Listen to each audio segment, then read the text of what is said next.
আসসালামু আলাইকুম, সবাইকে স্বাগতম জানাচ্ছি আজকের এই জাতীয় ইলেকশন থেকে।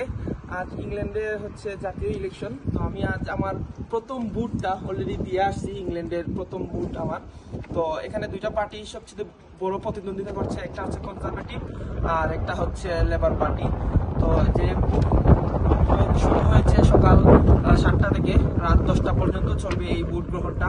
আমাদের প্রচুর বাঙালিরা লেবার পার্টির পার্টি বছরে কি যেন সমস্যা হয়েছে জাজ থমাসের বক্তব্যের কারণে আসলে লেবার পার্টির প্রতি অনেকে অনীহা চলে আসছে। তাই আমি আমার ভোটটাও দিয়েছি ইন্ডিপেন্ডেন্ট কাউকে, কারণ আমি যেটা মনে করি বিশ্বাস করি যাতে লেবার পার্টি এক চাটিয়া ভোট না পেয়ে দল গঠন না করে 100%, এটা আসলে বর্তমান সময় 100% শিওর হয়ে গেছে যে লেবার পার্টি ক্ষমতায় আসবে।